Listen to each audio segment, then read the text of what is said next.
할렐루야. 오늘 이 시간 우리 하나님의 크신 능력이 여러분 안에 충만하기를 간절히 기원합니다. 특별히 간절히 바라기는 사도 바울에게 임한 이 빛이 오늘 여러분의 심령에도 임하여서 빛을 비춰주시는 하나님의 은혜를 체험하기를 간절히 소망합니다. 자, 오늘은 사도행전 26장 말씀 가지고 그 눈을 뜨게 하여 라는 제목으로 같이 말씀을 나누려고 합니다. 한번 따라 합시다. 그 눈을 뜨게 하여. 박용후라고 하시는 분이 쓴 책이 하나 있는데 관점을 디자인하라 라는 책입니다. 이 책의 부제가 하나, 제목이 또 조그만 제목이 하나 더 붙어 있는데 뭐라고 쓰여 있는 거 하니까 이렇게 쓰여 있습니다. 없는 것인가 못 본 것인가, 없는 것인가 못 본 것인가. 이 책 안에 프롤로그의 첫 페이지를 열면 이런 이야기로 시작을 합니다. 자동차의 창문을 열고 시속 100km로 달리면 밖에서 들려오는 엄청난 소음 때문에 차 안에 있는 사람들끼리 대화하기가 쉽지 않다 하는 거죠. 창문을 닫아두면야 물론 다 대화를 하지만 창문을 열어놓고 그 바람 소리를 맞으며 달려갈 때에는 참 들리지 않습니다. 참 대화하기가 어렵다는 것이죠. 이 엄청난 소음을 감당해낼 귀가 우리에게는 발달되어 있지 않다는 것입니다. 그런데 곰곰이 생각해 보면 우리가 살고 있는 이 지구는 도는 돌고 있잖아요. 근데 그 속도가 얼마냐 하면 적도를 중심으로 해서 도는 거리를 계산해 보면 시속 1640km로 1664km로 지구가 돌고 있다고 합니다. 그러니까 시속 100km하고는 비교가 안 될 만큼 엄청나게 빠른 속도로 지구가 지금 돌아가고 있는 거예요. 지금도 돌고 있어요. 들리십니까? 지금도 돌아가고 있어요. 그런데 아무도 이 지구가 돌아가는 소리 때문에 얘기를 못하고 야 시끄러워 이런 사람은 아무도 없어요. 그렇죠? 제 소리가 잘 들리죠? 지구가 돌아가고 있지만, 여전히 지구가 돌아가고 있지만 제 소리가 잘 들려요. 왜 그렇습니까? 인간의 청력은 들을 수 있는 폭이 있는데 시속 100km로 달릴 때는 다 들려요. 그런데 이렇게 1664km로 달릴 때는 들리지 않는다고 합니다. 다시 말하면 지구의 자전이나 공전의 소음은 우리의 청력의 범위를 벗어나 있다고 하는 것입니다. 그래서 우리는 이 제한된 소리밖에 못 듣는 사람들이다 라는 그런 이야기입니다. 그런가 하면 우리가 무언가에 사로잡히면 여러분 주변 것들을 보지 못하거나 인식하지 못하는 경우 참 많습니다. 또 하나님이 참 사람을 신비하게 만들어서 이 시야각, 남자의 시야각은요 좁아요. 여자의 시야각은 넓어요. 저는 무슨 생각을 하면서 걸어가면 아무것도 안 보입니다. 그러니까 제 정면의 반경에 45도만 벗어나도 아무도 안 보입니다. 옆에 있는지조차 몰라요. 근데 어떤 분들이 가끔 오셔서 목사님 왜 인사 안 받으세요? 어디서 인사했는데 여기서 인사했어요. 전 안 보입니다. 보일 수가 없어요. 남자의 구조가 그런 겁니다. 하나님이 만드신 남자의 구조는 시야각이 좁게 돼 있어요. 그래서 앞만 보고 살아가게 돼 있어요. 근데 여자들은요 다 봐. 아니 저쪽에 있는데도 눈동자 앞에 있는데 다 봤대. 참 신기해. 하나님이 어떻게 그렇게 만드셨나 모르겠어요. 다르니까 또 서로 이해하면서 살아라. 한 사람은 못 보고 한 사람은 본 걸 잘 합쳐서 살아라. 그렇게 하나님이 만드신 것 같아요. 남자가 보는 시야각, 여자가 보는 시야각 달라요. 자기가 보고자 하는 것만 보는 경우들이 많이 있죠. 같은 영화를 보고 와도요 어떤 사람은 이 얘기하고 어떤 사람은 저 얘기하고 어떤 사람은 다른 얘기합니다. 이 영화에서 내가 이걸 느꼈어, 이런 걸 발견했어, 이런 이야기들을 하죠. 존재하는데도 듣지 못하는 경우 있고 존재함에도 같은 영화를 보고도 다른 이야기를 하는 경우들도 참 많이 있습니다. 자, 그런데 이런 보이지 않는 것들을 보고 들리지 않는 것들을 듣고 느껴지지 않는 것들을 느낄 수 있는 비결이 하나 있다고 하는 것이죠. 그게 뭐냐면 바로 다른 관점을 가지고 바라보면 보이지 않던 것들이 보이기 시작하고 들리지 않던 것들이 들리기 시작할 때가 있다 하는 겁니다. 자, 그런데 이렇게 관점을 바꾸는 것, 관점의 변화는 우리의 삶의 자리에 서서히 알게 모르게 신압으로 천천히 다가와서 우리의 삶을 바꾸어서 어느 때 보니까 이게 보이기 시작하더라 이런 경우도 있고, 또 어떤 경우에는 아하 모멘트라고 하는데 그렇구나, 이 순간을 통해서 우리가 새로운 관점이 열려지기도 합니다. 자, 오늘 제가 나누려고 하는 이 사도 바울의 이야기는 바울이 예수님을 만나기 이전의 모습과 예수님을 만난 이후의 모습이 확연하게 다른 것을 소개해 주고 있습니다. 그는 분명히 어릴 때부터 하나님을 믿는 사람이었지만 예수님을 만남으로 말미암아 그의 신앙의 삶은 완전히 달라지게 됩니다. 완전히 다른 관점으로 하나님을 바라보게 되고 다른 관점으로 이 신앙의 삶을 살아가게 된다는 그런 이야기입니다. 오늘 이 이야기를 통해서 우리가 지금 신앙의 삶을 살아가고 있는데 나는 어떤 시각으로, 나는 어떤 관점으로 하나님을 바라보고 있으며 예수님을 믿고 있는가? 우리의 신앙을 한번 점검하고 다시 한번 우리의 신앙이 정말 하나님이 기뻐하시는, 하나님이 원하시는 그런 신앙의 관점들을 다시 회복하고 도전하는 그런 삶이 오늘 저와 여러분에게 있기를 간절히 기원합니다. 자, 오늘 본문은 바울이 1절에 보니까 아그리빠 앞에서 이야기하는 장면으로 시작하고 있습니다. 사실 재판하는 중이라 그 말입니다. 변론한다 그렇게 말하는데 재판하고 있는 중인데 이 전반부에 보면 11절까지 말씀해 보면 사도 바울이 이 아그리빠 앞에서 강조하는 것이 두 가지가 있습니다. 자기의 삶에 대해서, 다시 말하면 예수님을 만나기 이전의 삶을 지배했던 중요한 두 단어가 있는데 그 첫 번째가 뭐냐면 바로 유대인이라고 하는 단어입니다.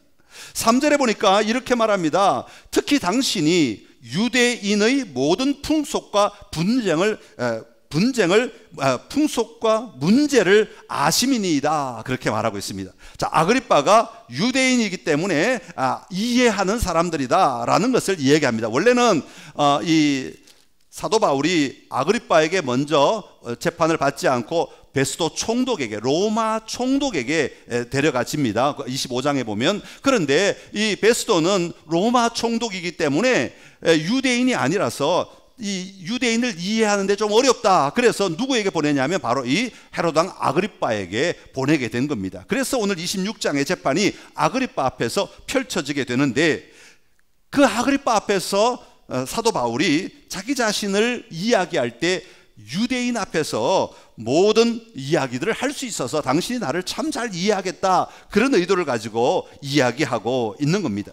4절에도 보면 이렇게 말합니다. 예루살렘에서 젊었을 때 생활한 상황을 유대인이 다 아는 바라. 유대인들은 어떻게 살고 있는지, 어떻게 사는지, 어떻게 살았는지 서로 다 알고 있다 그렇게 이야기합니다. 그래서 자신의 삶에 대해서 유대인이라고 하는 것에 대해서 굉장히 강조하면서 이야기하고 있는 거죠. 빌립보서 3장 5절에 보면 이렇게 이야기합니다. 같이 읽습니다. 나는 8일 만에 할례를 받고 이스라엘 족속이요 베냐민 지파요 히브리인 중에 히브리인이요 율법으로는 바리새인이요. 8일 만에 할례를 받았다. 이 얘기는 뭘 가리키는 겁니까? 유대인이라는 것을 가리키는 거예요. 유대인들은 마땅히 태어난 지 8일이 되면 할례를 받는다. 또 이스라엘 족속이다. 거기다가 베냐민 지파다. 베냐민 지파, 어느 지파, 이 얘기는 누구에게 해당되는 거예요? 유대인들에게 해당되는 거예요. 히브리인 중에 히브리인이다. 그렇게 이야기하고 있습니다. 자기는 철저하게 유대인이다 라는 것을 강조하고 있는 거죠. 원래 바울은 갈릴리 출신이라고 합니다. 예루살렘 갈릴리 호수, 예루살렘 위에 갈릴리 호수 근처에서 태어났는데 이 헤롯이 지금 아그리빠 말고 그 앞에 왕이 죽으면서 사회가 혼동이 일어나면서 터키의 다소로 이동을 하게 되고 그 부모가 이동을 하게 되고 그곳에서 자라나게 된 것 같습니다. 그래서 그곳에서 부모가 로마의 시민권을 획득하고 로마의 시민으로서 살아가게 되었죠.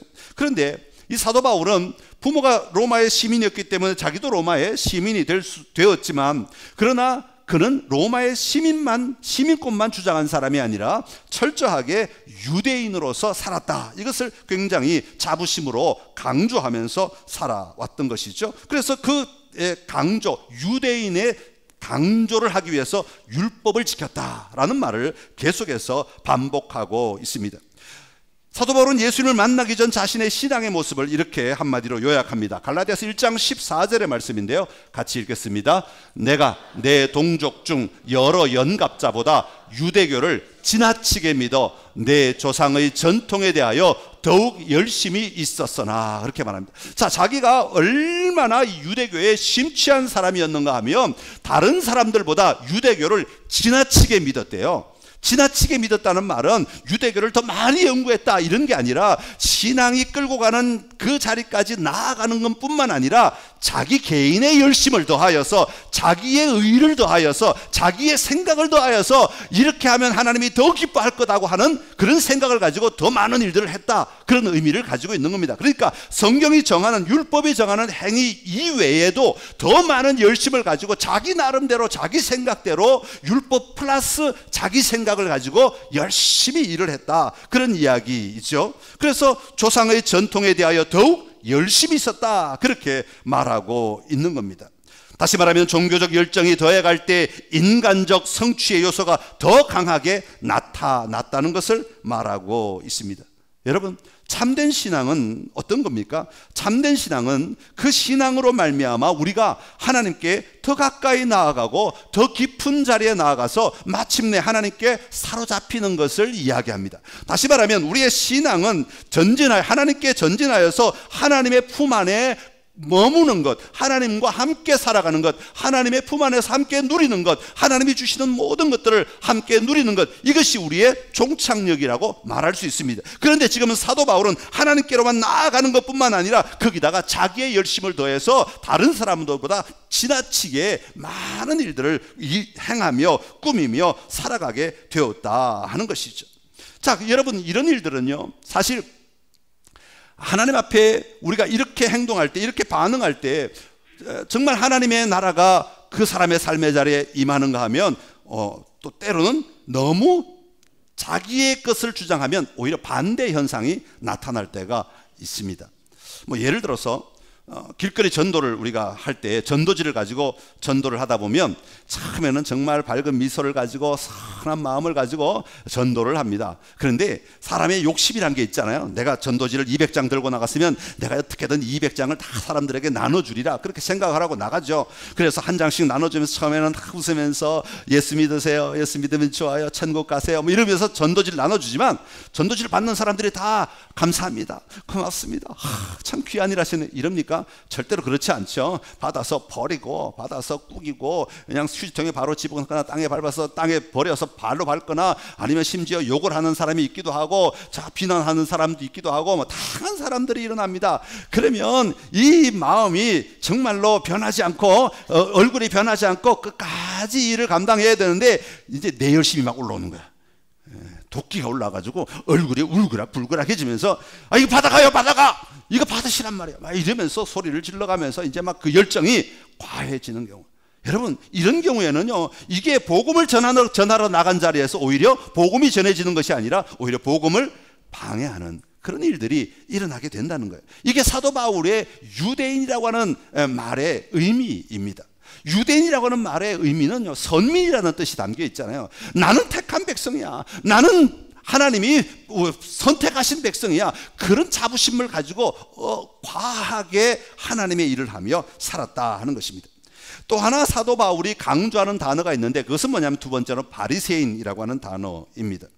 5절에 보면 자신의 과거를 소개할 때 자신은 우리 종교의 가장 엄한 팔을 따라 바리새인의 생활을 하였다, 그렇게 이야기하고 있습니다. 자기는 강력한 이 바리새인의 모습으로 살아갔다. 여러분, 예수님께서 가장 많이 부딪힌 사람이 누구입니까? 바리새인들이에요. 왜냐하면 바리새인들은 율법을 철저하게 지키는 것이 하나님을 향하여 나아가는 내 신앙이다, 이렇게 생각을 했기 때문에 율법을 지켰어요. 그런데 예수님은 어떻게 하셨어요? 율법을 뛰어넘으신 분이에요. 율법을 완성하신 분이에요. 율법에 매여 계시지 않고 그 율법이 궁극적으로 주고자 하는 것, 그 율법이 궁극적으로 이끌고자 하는 것, 그 율법이 궁극적으로 나아가게 하는 것을 선포하시고 누리신 분이에요. 그러니까 이 바리새인의 입장에서 봤을 때는 행위만 쳐다보고 이것이 율법이냐 아니냐를 분별해야 하는데 그런 행위가 없어져 버리니까 이들은 예수님을 향하여 율법을 지키지 않는 자다, 저 하나님을 제대로 모르는 자다, 이렇게 비난하게 되고, 예수님은 그런 그들을 향하여서 정신을 차려라, 정신 차려라, 하나님의 나라가 어떤 것인지 봐라 라고 말씀하실 수밖에 없었던 것이죠. 사도행전 23장 조금 앞에 보면 23장 6절에 보면 이렇게 이야기합니다. 우리 23장 6절 한번 읽어보겠습니다. 시작. 바울이 그중 일부는 사두개인이요 다른 일부는 바리새인인 줄 알고 공회에서 외쳐 이르되 여러분 형제들아 나는 바리새인이요 또 바리새인의 아들이라. 죽은 자의 소망을 부활로 말미암아 내가 신문을 받노라. 자, 이거 보면 사도 바울은 아주 강하게 나는 바리새인이다. 당시에 세 분파가 있었죠. 사두개인들이 있었고 바리새인들이 있었고 젤롯당 열심당원들이 있었어요. 자, 사두개인들과 바리새인들이 지금 사도 바울이 붙잡혀온 그 자리에 같이 있었던 것 같아요. 그런데 사도 바울은 나는 바리새인이었다. 그 바리새인들의 자부심을, 긍지를 이렇게 싹싹 이렇게 부추겨 가지고 나는 바리새인이었다, 그만큼 열심이었다 하는 것을 자랑합니다. 사두개인들은 죽은 자의 부활을 믿지 않아요. 죽은 자의 부활을 믿지 않기 때문에 죽은 자의 부활을 굳이 얘기한 건 너희와 다른, 이쪽과 다른 나는 바리새인이다 하는 것을 강조하기 위해서 이 얘기를 하고 있는 겁니다. 율법을 철저히 지킴으로 말미암아 내가 하나님께 더 거룩한 모습으로 나아갈 수 있고 하나님께 기쁨을 드리는 삶을 살 수 있다, 그렇게 말하며 살았다고 하는 것을 반증적으로 보여주고 있는 겁니다. 자, 오늘 본문에 보면 이런 바리새인으로서 바울이 어떻게 살았는가를 몇 가지 보여주는 대목이 나오는데 9절입니다. 우리 9절에 보면 이렇게 말해요. 나도 나사렛 예수의 이름을 대적하여 많은 일을 행하여야 될 줄 스스로 생각했다. 나도 한때는 나사렛 예수의 이름을 반대하는데 할 수 있는 온갖 일을 다 해야 한다고 생각하며 살았던 사람이다. 왜? 이게 바리새인으로서 가져왔던 생각의 결과였기 때문에 그렇습니다. 10절에도 이렇게 말합니다. 그래서 나는 그런 일을 예루살렘에서 행하였고 대제사장의 권한을 가지고 많은 성도를 옥에 가두었고 그리고 그들을 죽여야 할 때 찬성 투표까지 던졌던 사람이다 라는 것을 얘기합니다. 11절에는 이렇게 말합니다. 회당마다 찾아가서 여러 번 그들을 형벌했다. 찾아가서까지라도 내가 그들을 벌 주고 강제로 신앙을 부인하게 하려고 만들었다. 그리고 심지어는 내가 외국의 여러 도시들까지, 이 나라 안에서뿐만 아니라 다른 도시에 가서라도 내가 그들을 찾아내어서 그들에게 박해하는데 내가 손을 뻗었다, 이렇게 이야기하고 있습니다. 여러분, 사도 바울은 유대인으로서, 바리새인으로서 그는 하나님을 믿었던 사람입니다. 하나님을 향하여 열심을 가졌던 사람입니다. 그럼에도 불구하고 그는 한 가지 중요한 사실은 하나님의 마음을 알지 못했던 것이죠. 하나님이 진짜로 말씀하고자 하는 것에 대하여서는 붙잡지 못하고 그것을 볼 수가 없는 그런 자였다고 하는 것이죠. 하나님의 일하심을 보지 못하였습니다. 예수님을 통하여 하나님께서 지금 어떤 일을 행하고 계시고 예수님을 통하여 하나님께서 어떤 길을 열어놓으셨는지를 보지 못하고 자기의 생각에 갇혀서, 자기의 틀 안에 갇혀서, 자기의 관점 안에 갇혀서 지금 예수님을 박해하는, 예수님을 믿는 자들을 박해하는 일에 열정을 가졌던 사람이다, 그렇게 소개하고 자기 자신을 소개하고 있는 겁니다. 이것을 가리켜서 잘못된 열심이다, 그렇게 표현할 수 있습니다.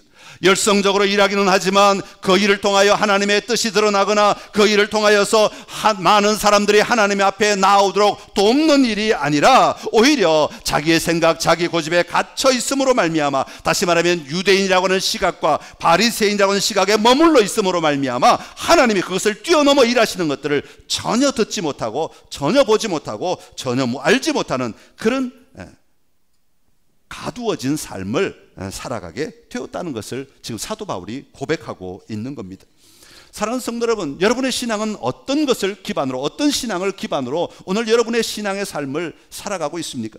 여러분, 봉사하시는 여러분들 어떤 신앙의 기반으로 이 봉사를 하고 있습니까? 우리 찬양대원들 어떤 믿음의 기반을 가지고 이 찬양대로 봉사하고 있습니까? 주차 차량 안내하시는 분들 어떤 신앙의 기반을 가지고 차량 안내를 하십니까? 주방에서 일하시는 분들 어떤 믿음을 가지고 그 주방에서 지금 일하고 계시는가 하는 것이죠. 어떤 분들은 전통적인 열심을 가지고 일합니다. 때로는 자기의 열정을 가지고 교회 일에 적용을 합니다. 그런데 여기서 우리가 분명하게 봐야 할 것이 있습니다. 내 열정이 지금 어디로 가고 있는가? 내 열정이 다른 사람들을 지금 어디로 끌고 가고 있는가? 이걸 봐야 된다는 겁니다. 정말 내 열정이, 내 열심이 예수님이 하시려는 사명을 이루어내는 통로가 되고 있는가? 찬양대 같은 경우 내가 이 찬양을 함으로 말미암아, 이 찬양을 정말 내가 정성껏 준비해서 함으로 말미암아 많은 앉아있는 회중들이 찬양을 들을 때 하나님의 사랑이 그런 거구나, 예수님의 은혜가 자 이런 거구나, 이렇게 고백하도록 안내하고 있느냐? 아니면 내 노래, 내 열정을 가지고 내가 어떻게 목소리를 더 좋게 낼까, 어떻게 내가 박자를 더 지킬까, 이것만 생각하고 찬양하고 있느냐라고 하는 것이죠. 다시 말하면 우리가 섬기고 사역하고 봉사하는 기반이 뭐냐, 어떤 태도를 가지고 우리가 이 일을 하느냐에 따라서 우리가 결과는 달라지게 된다는 것이죠. 가정의 삶도 마찬가지입니다. 우리가 가정에서 어떤 태도를 가지고 자녀를 양육하느냐, 어떤 신앙을 가지고 자녀를 양육하느냐에 따라서 우리는 자녀들에게 할 말이 달라지게 되는 것이고, 자녀들을 이끌고 가는 방향이 달라지게 되어 있다는 것입니다. 여러분, 열정 자체는 귀한 겁니다. 열심, 이건 굉장히 좋은 단어입니다. 여러분, 우리 인간의 삶에 있어서 열심이라는 단어는 굉장히 귀한 단어입니다. 바리새인의 문제가 되는 이유는 이 열심 자체가 아니라 이 열심이 잘못된 길로 가고 있을 때, 그것을 돌이키지 못하고 있을 때 문제가 되는 거예요. 잘못된 길로 가고 있을 때 어긋난 열정, 이게 문제가 되는 겁니다. 천국으로 안내하는 길이 아니라 오히려 천국 문을 막아버리는 결과가 된다면 그것이야말로 잘못된 열정이 되어버리고 만다는 것이죠. 서울에 있을 때 지하철 얼마나 복잡합니까? 아까도 말씀드렸지만 여성들의 시야가 굉장히 넓어서 앞을 쳐다보고 있지만 이쪽 어딘가에 엉덩이가 들썩거리고 있다는 사실을 다 이미 파악하십니다. 권사님 한 분이 신방을 가다가 지하철을 같이 타고 가면서 보다 보니까 저쪽에 누가 한 명이 일어날 기미가 보여요. 그래서 이 한국 아줌마의 건성을 가지고 달려가서 가방을 휙 던져놓습니다.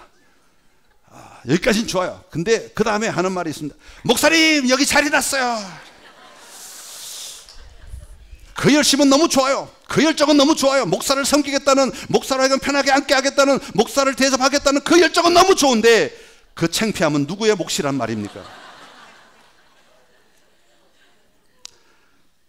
우리 하나님은 안 그러실까요? 우리의 열정이 하나님을 위하여 한다고 하는데 결과는 아니더라는 것이죠. 결과는 하나님의 이름을 가리고, 결과는 하나님을 부끄럽게 만드는 일이 일어날 수 있다는 겁니다. 잘못된 열심은 일어날 수 있다는, 사도 바울의 삶이 그랬다는 겁니다. 예수님을 만나기 전에 사도 바울의 열심이 바로 그랬다는 겁니다. 예수님도 그런 삶이 있다고 말씀합니다. 요한복음 16장 2절의 말씀인데요, 같이 읽습니다. 시작. 사람들이 너희를 회당에서 내쫓을 것이다. 그리고 너희를 죽이는 사람마다 자기네가 하는 그러한 일이 하나님을 섬기는 일이라고 생각할 때가 올 것이다. 마지막 때가 되면, 이제 주님 오실 그때가 다 되면 자기 열심을 가지고 막 결정으로 이래야만 내가 주님 앞에 설 수 있을 줄 알고, 이래야만 내가 하나님이 나를 반겨주실 줄 알고 자기 열정대로 막 하는데, 그게 오히려 살리는 일이 아니라 죽이는 일이 될 수도 있다, 그렇게 말씀하십니다. 마지막 때가 되면 이런 잘못된 열성으로, 이런 잘못된 열심으로 하나님의 일을 한다는 사람들이 많아지게 될 거다, 그런 얘기를 합니다. 여러분, 오늘 마지막 때 아닙니까? 우리가 그런 자가 되어서는 안 되는 거죠. 이럴 때 우리 자신을 좀 돌아봐야 하지 않겠습니까? 교회일 뿐만 아니라 여러분 가정에서, 그리스도인으로서 여러분의 삶의 자리에서 내가 어떻게 살아가고 있는가를 점검할 수 있는 은혜가 있기를 간절히 기원합니다. 자, 그리고 난 다음에 사도 바울은 12절부터 15절까지 예수님을 만난 이야기를 합니다. 예수 믿는 자들을 잡아가두기 위해서 다메섹으로 가던 중에 하늘로부터 해보다 더 밝은 빛이 둘러 비쳤다, 그렇게 말하고 있습니다. 13절에 보니까 하늘로부터 해보다 더 밝은 빛이 나와 내 동행들을 둘러 비추는지라, 그렇게 말합니다. 그리고 난 다음에 그 빛 아래에서 예수님을 만나게 되죠. 예수님의 음성을 듣게 됩니다. 이 예수님을 만난 사건이 사도 바울에게는 완전히 하나님 나라의 관점을 바꾸는 계기가 되어버렸습니다. 바리새인으로서 가지고 있던 사명에서, 유대인으로서 가지고 있던 사명에서 이제는 예수님이 부여하는 사명으로 바뀌어지게 된 것입니다. 18절에 보면 그 사명이 다른 것이 아니라 바울이 빛으로 말미암아 눈이 떠진 것처럼 다른 사람들의 눈을 뜨게 하는 역할을 해야 한다고 말씀하고 있습니다. 18절 우리 한번 읽어보겠습니다. 성경 보시면서 18절 시작. 그 눈을 뜨게 하여 어둠에서 빛으로, 사탄의 권세에서 하나님께로 돌아오게 하고 죄사함과 나를 믿어 거룩하게 된 무리 가운데서 기업을 얻게 하리라 하더이다. 아멘. 예수님이 부여하신 사명은 이제 사람들의 눈을 뜨게 하여서 관점이 없는 사람들, 관점이 잘못된 사람들의 눈을 열어주어서 그들의 시각을 열어주어서 이제 그들의 삶이 변화되도록, 그들의 삶이 예수 그리스도께서 허락하신 삶을 누릴 수 있도록 만들어가는 삶을 살아야 된다 하는 것입니다. 다시 말하면 하나님을 제대로 알지 못하고 예수님을 알지 못하고 믿음의 삶을 알지 못하는 사람들을 도와주어서 그들로 하여금 예수님을 더 깊이 만나고 누림으로 말미암아 빛된 삶을 살아갈 수 있도록, 어둠이 아니라 빛으로, 사단의 권세가 아니라 하나님을 누리며 살아갈 수 있도록 도와주는 역할을 하는 자가 되어야 한다고 말씀하고 있는 겁니다. 19절에도 사도 바울은 분명하게 고백합니다. 하늘에서 보이신 것을 내가 거스르지 아니하였다, 그렇게 말합니다. 사도 바울의 이제는 예수님을 만남으로 말미암아 가지고 다는 사명은 자기의 열정 아닙니다. 자기의 열심 아닙니다. 자기의 생각이 아닙니다. 하늘에서 보여주신 것, 하늘에서 내려온 것, 그것 가지고 내가 이제 그것만 가지고 내가 나아간다고. 주님이 가라 하면 가고 멈추라면 멈추고, 자기 열정 가지고 내가 더 갈 수 있습니다, 내가 이것도 할 수 있습니다 라고 말하는 것이 아니라 그냥 거기서 멈추고, 기다리라면 기다리고, 다시 가라면 가고, 일어나라면 일어나고, 내가 그 삶을 살겠습니다 라고 말하고 있는 겁니다. 이 말은 복음은 내가 자의적으로 만들어내어 믿는 것을 선포하는 것이 아닙니다. 내가 좋다고 하여, 내가 정당하다고 생각하여 만들어내고 이렇게 막 남들을 강요하는 것이 아닙니다. 하나님이 부여하신 것들을 우리가 선포하고 하나님이 부여하신 것에 의하여 우리가 나아가는 사명을 가져야 한다는 것입니다. 오늘 예수님을 만난 사도 바울의 사명은 하나님이 선택한 사람들을 살리는 일이었습니다. 생명을 공급하는 일이었습니다. 그들에게 빛을 주는 일이었다고 하는 것입니다. 다시 말하면 그들의 눈을 뜨게 만들어주는 역할을 하였다고 하는 겁니다. 사랑하는 성도 여러분, 오늘 예수님을 만난 우리 모두는 우리에게 하나님이 사명을 주셨음을 믿고 살아가는 자가 되어야 합니다. 예수님이 나에게 이 사명을 나에게도 주셨다는 사실을 우리는 분명히 기억하고 나아가는 자가 되어야 합니다. 그래서 성도 한 사람 한 사람이 어디에서 사역하든지, 어떤 사역을 하든지, 집에 있든지 회사에 있든지 어떤 사람을 만나든지 나에게 주어진 사명은 저들의 눈을 뜨게 하여 생명의 빛을 누리도록 만들어주는 자가 되어야 한다는 사실을 결코 잊어서는 안 되는 것입니다. 저들의 임한 빛을 막는 자가 아니라 저들의 임한 빛을 볼 수 있도록 그들의 마음을 열어주고 그들의 생각을 열어주어 그들의 자리를 안내하여서 그들로 하여금 그 빛을 붙들고 살아감으로 말미암아 그들이 새로운 삶을 살아낼 수 있는 자리로 안내하는 것, 그것이 우리에게 주어진 사명이라는 것이죠. 사도 바울은 이 사명을 받고 난 뒤로 자기가 바리새인으로서, 자기가 유대인으로서 행했던 모든 것들을 과감하게 버렸다, 그렇게 말하죠. 빌립보서 3장 8절에 이렇게 말합니다. 같이 읽습니다. 또한 모든 것을 해로 여김은 내 주 그리스도 예수를 아는 지식이 가장 고상하기 때문이라. 내가 그를 위하여 모든 것을 잃어버리고 배설물로 여김은 그리스도를 얻고. 아멘. 할렐루야. 사도 바울은 예수를 만난 이후로 예수 그리스도를 얻었다고 하는 이것이 다른 어떤 것을 가지고 살아온 것보다 더 소중하고 더 귀한 가치였다는 것을 고백하고 있습니다. 오늘 여러분의 가치는 무엇입니까? 돈입니까?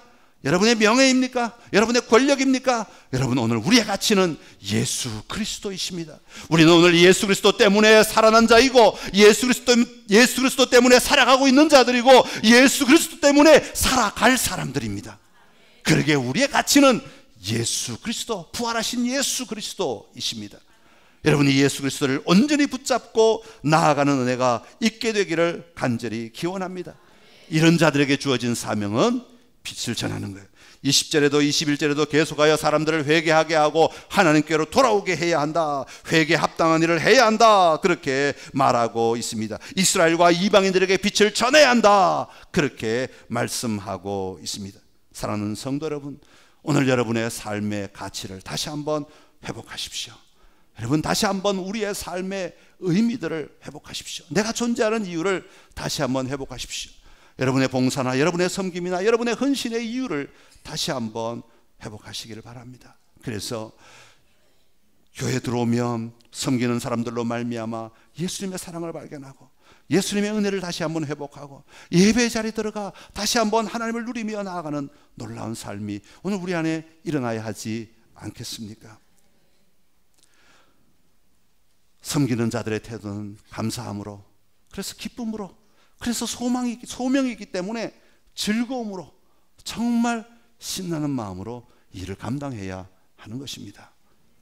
성도들의 영혼들을 바라보며 교회를 찾는 사람들의 영혼들을 바라보며 그 영혼이 잘 되는 것이 내가 이 일을 하는 사명인 것을 알고 나아갈 때 우리는 우리에게 주어진 일을 바르게 감당하는 자들이 될 것입니다.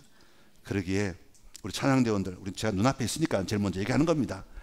악보만 보지 말고 우리의 영혼들을 보는 은혜가 있기를 간절히 기원합니다. 그러니까 내가 얼마나 노래 잘할 거냐, 내가 얼마나 틀리지 않을 거냐, 그것도 중요합니다만은, 그러나 더 중요한 것은 이 찬양이 저들의 영혼을 살리는 찬양이 되도록 해주십시오. 이게 더 중요하다. 이게 차량 안내하시는 분들 차만 쳐다보지 마시고, 차선만 쳐다보지 마시고, 차 타고 오는 그 영혼들을 쳐다보시고 사역하시기를 바랍니다. 주방에서 봉사하시는 분들은 뭘 보죠? 밥그릇? 밥? 하여튼 뭐 보는 게 있잖아요. 그만 쳐다보지 마시고 이 밥을 먹는 영혼들을 쳐다보시면서 사역하시기 바랍니다. 그럴 때 우리의 섬김이, 우리의 헌신이 과하지 않고 지나치지 않, 내 의로 지나치지 아니하고 주님께로 안내하는 역할을 하게 될 겁니다. 우리에게 주어진 건 그거밖에 없습니다. 저의 역할도 마찬가지입니다. 저에게 주어진 사명은 여러분들을 주님께로 안내하는 역할밖에 없습니다. 더 이상 어떤 권한도 어떤 권세도 없습니다. 우리 모두 마찬가지입니다. 집에서도 마찬가지. 여러분 자녀들의 우리 예수님께로 안내하는 역할을 여러분 부모에게 주셨지, 그것을 뛰어넘어 여러분의 마음대로 조정하고 여러분들의 마음대로 제어하기 위하여 여러분들의 권세를 주신 것은 아니라는 사실을 우리가 기억해야 합니다. 다른 가족들도 마찬가지고, 밖의 삶도 마찬가지고, 여러분 우리가 봐야 될 것을 다시 한번 쳐다보면서 우리에게 주신 사명을 회복하고 그것을 누리심으로 하나님의 큰 은혜를 누리는 통로가 되시기를 간절히 기원합니다. 기도하겠습니다. 참 좋으신 우리 하나님 아버지, 은혜를 감사합니다. 오늘 우리에게 사명을 주셨고 또 사역을 하게 하시고 다른 사람을 섬기는 자리에 있게 하시고 가정을 이끌어가는 자리에 있게 하시고 우리의 삶의 자리에서 역할들을 하며 살아갈 수 있도록 인도하여 주셔서 감사합니다. 그리스도인이라고 하는 이 직분을 가지고, 성도라고 하는 이 직분을 가지고 하나님 우리가 바른 방향으로, 바른 관점으로 살아갈 수 있도록 은혜를 베풀어 주시옵소서. 유대인이라고 하는 것과 바리새인이라고 하는 것에 묶여있는 저희들 되지 않게 하여 주시옵시고, 주님이 우리에게 주신 새로운 소명 가지고, 소망 가지고 달려가게 하여 주시어서 나 때문에 저들이 예수 그리스도를 바라보는 역사가 일어나게 하여 주옵시고 분명한 방향으로 걸어가는 역사가 일어나도록 인도하여 주시옵소서. 예수님의 이름으로 기도드립니다. 아멘.